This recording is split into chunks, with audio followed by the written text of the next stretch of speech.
and welcome to the Lincoln Lakes, all about Lincoln Lakes region podcast. I might change the name, I'm not sure.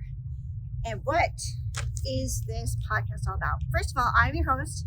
I'm Grace Tibbetts. I'm here at kind of like it's a place to have a gazebo. They have a big lagoon. They have the lake in the distance. A really nice place to start my podcast to highlight a little bit about what Lincoln is. What I would like to do with this podcast is to have a conversation about Lincoln, about where it is, where we want it to go in the future. It is a story about the community and all the good things that people are doing to help foster and build community. I would like you to join me on this journey to discover what it means to build and foster something that benefits everyone. I will do this by deep diving into the people that make Lincoln grow in a positive way. My first interview will be with Ashley Mitchell, who moved here about 9 years ago and hit the ground running with her volunteer work. She and I worked on a couple projects through the Lincoln Maine homeschooling group, but mostly by that point, I was a little burnt out from doing constant volunteering. Since moving to Lincoln in 2008, I was so excited about living in a nice, stable community that I had all these ideas just bursting in my head that I wanted to accomplish. So I was able to do quite a lot, actually. The first group that I had was called the Lincoln Conservation Association, in which I advocated for farmers markets, community gardens, a children's garden at the library, and nature field trips, especially with my kids. But I wanted to include everybody in the community to be able to do these. And we also had the Lincoln Herbal Society, in which me and my friend Doreen Quintero, we would go to other people's homes and we would learn about herbs and teach about herbs and try out different recipes and soap and all of that sort of thing. It's a great little group that we had going on. Then there was the Lincoln Homeschooling Group, which we offered field trips for homeschooling children and group activity, like going to the urban fun center and that sort of thing. Joint classes and resources available to new homeschoolers. Not everything that I advocated for did I succeed in getting done, and there were lots and lots of setbacks, which will happen when you try anything, actually. However, for every drawback, there was something positive that occurred during that time. Either I would learn something new, or by throwing these ideas out into the manifest world, these things would magically appear in a couple of years by other people who took these ideas and just ran with them, which I love. Okay, I just love it. One thing I pushed hard for and never accomplished was a community center here in this town. The town did have some money set aside, but they never wanted to use it. And me, I just never have any money. So that's just something about me. I'm not big on money, which, well, you get what you pay for, I guess. But in the years that followed, many different community centers sprang up. One was the Mission Church, built a community center right here in downtown Lincoln, which offers a lot of activity for the children. Right next to all the playgrounds and the basketball courts and the beach, which is just awesome. The other one is the Our Heroes Military Museum, which is open almost all the time and just offers this sense of community for veterans to go and to have somewhere to have socialization and just a place to and it benefits everyone. They offer tours. They have a lot of memories there that you can go and listen to all their stories. It's really, really awesome. The other one is the Stewart's Learning Center. They have escape rooms and they offer all sorts of conferences and classes. And so that also fosters this great deep sense of community, which is absolutely wonderful. So now instead of one community center, now we have lots. So that is wonderful. And each one is beautiful to its own purpose. Looking back on Lincoln from when I first moved here to where it is now, I see this incredible journey of what it means to build and grow in a community. And it's all thanks to really, really wonderful people who have dedicated their time. People like my friend Ashley. A word on homeschooling, which me and Ashley do discuss at length. I encourage families that are on the fence about this to just try it. Just try it.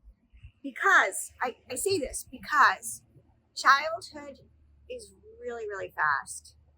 I mean, your children will grow up and be gone in just a blink of an eye. And if you had that opportunity to spend more time with them, building those family bonds, why wouldn't you? We have this false idea that everything must be regulated, that children can only learn in school and will only accomplish great things if they go through the structured programs. That is a lie. You can do all the things that school can do. I really do think so. Instead, why not build memories with your children?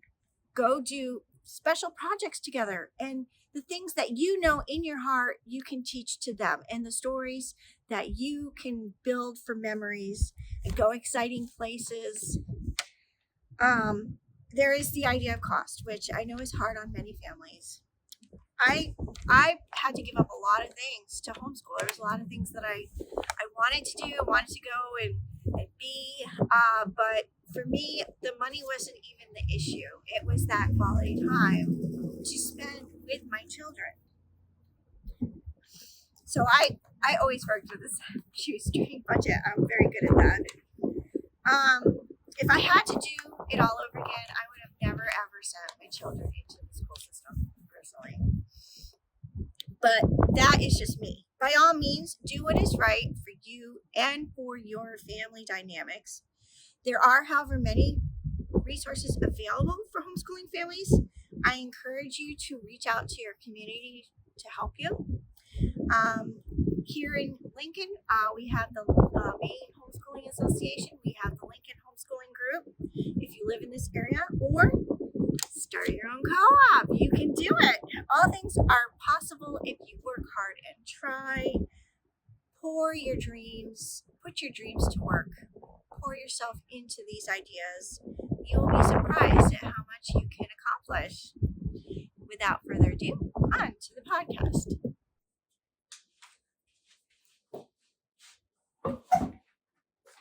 Hello, and welcome to All About Lincoln.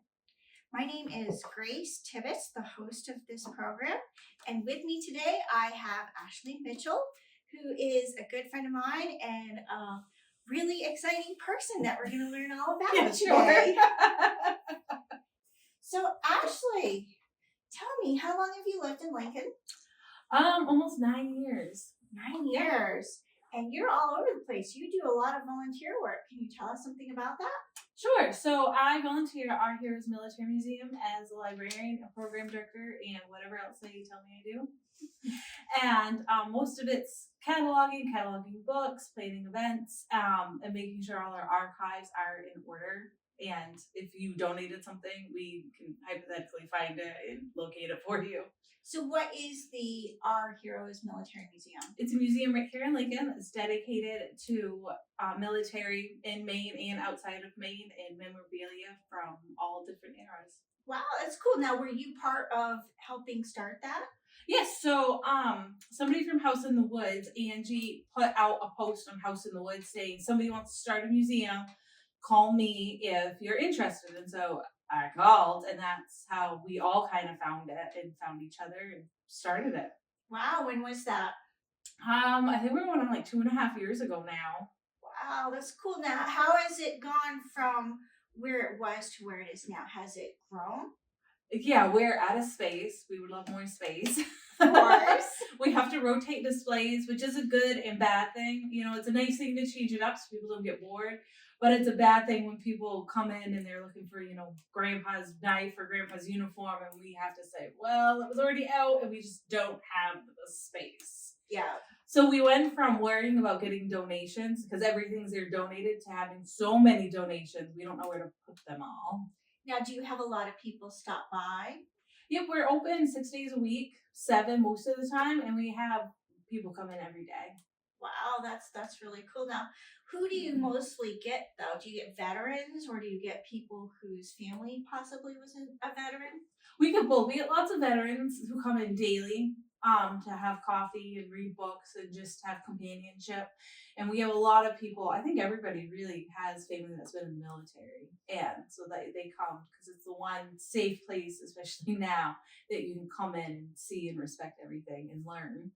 Wow, that's cool. Do you guys do tours? Yep. You can have a tour if you'd like to, or you can roam around on your own with a map. That's up to your preference. But there's always somebody there who can show you around.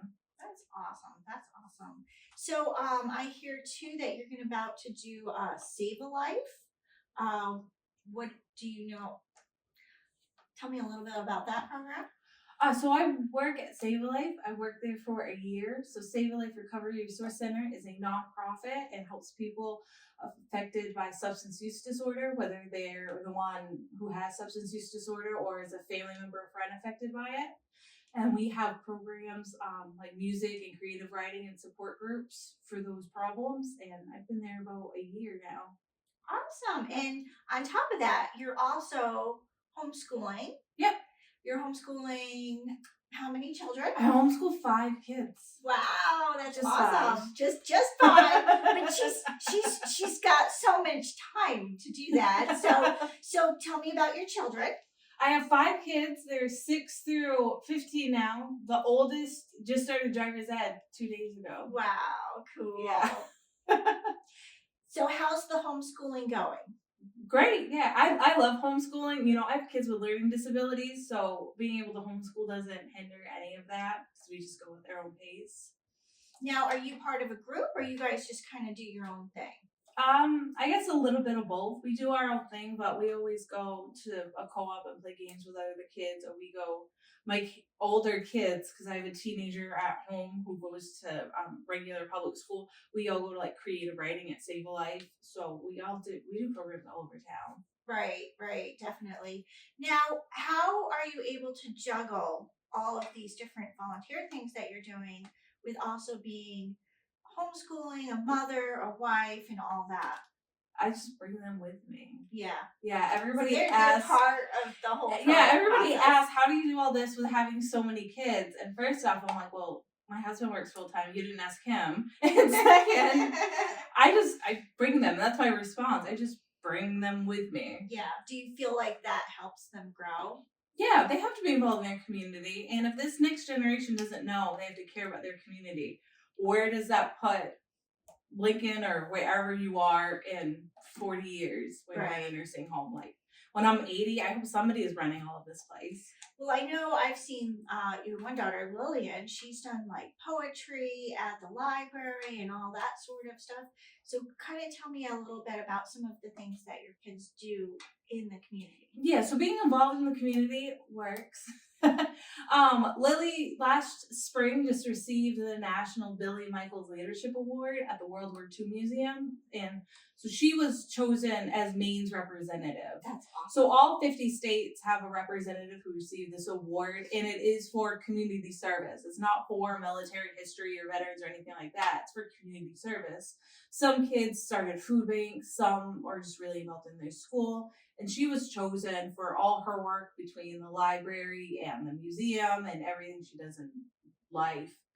She has started her own programs at the museum. She's worked with the Maine Humanities Council to actually get a grant to bring books about women in military and books about women authors into the community. And she volunteers at the daycare community kids every week. And now she's a junior firefighter. Wow.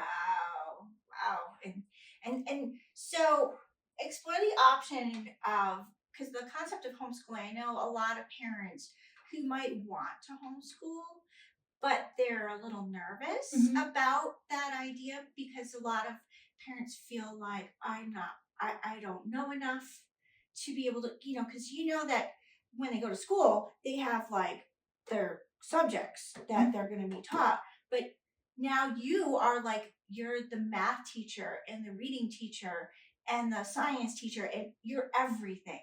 So, how would you talk to a parent who maybe is on the fence on whether or not to homeschool? I would say just jump right in and don't do what school does. My kids have never gone to school until they were old enough to start Region 3, the tech school, and they only go every other day there. But school's not. I have to do math, science, history every single day at all. We granted we are mostly what you call unschoolers, but that's because we're out doing stuff all the time. And if my kids want to learn about the Titanic today, we can go learn about the Titanic. We don't have to follow the strict curriculum all the time. And Maine studies is supposed to be a requirement when you're in 7th or 6th through 12th grade. You're only supposed to do it once. You're only supposed to learn about your community once in that whole age range, where my kids are in the community learning about it, going to the historical society, helping them clean at our military museum with all these Maine veterans, learning about our actual community and what life is like. So how do you feel that once they get to that age where they're going to have to get jobs and stuff, how well prepared do you feel like they will be? Well, I don't want to get cocky, but I think they're prepared just because of my oldest. And, I have her being able to compare her to my oldest, because I'm raising my nephew who goes to school. And like she was able to write her resume because there was a job she wanted. She was able to write her resume. How old is she? 15. 15. So there's a job she wants, working at concerts. And she wrote her resume, wrote her cover letter, had her parents look it over, which first off, she asked. How many teenagers ask their parents to look over like stuff she did? Right. So I was so proud that she was just like confident really enough to say, hey, I don't know if I did this right. I need help. Yeah. And so we did, applied it, and got an answer within a day. That's awesome. And then I'm like, oh, hey, you're old enough for all the jobs here, to my nephew. Why don't you go look at them? And he's like, well, we'll see. I'm like, okay, well, they're on there. So just scroll this way. And so I do feel pretty confident, just like she's a junior firefighter. So when we did a 9/11 memorial at our Heroes Military Museum, the fire department came and she asked them if they still had this program for juniors. She went and asked and did the work. Wow. And then we went to the fire station and she went and did the tours and she went and did the application. And you have to do the town application. That's like you have to list the references and everything. She had to do that and turn it into the town. And now she has to go to the call meetings. I don't go to the call meetings. She has to go to the monthly trainings. So do you feel that by homeschooling, they're more self-starters? I think they're self-starters. They're more self-sufficient. They can take care of themselves. I don't have to worry about them. My 9-year-old knows how to cook and use the stove and made us a breakfast this morning while I got to sleep.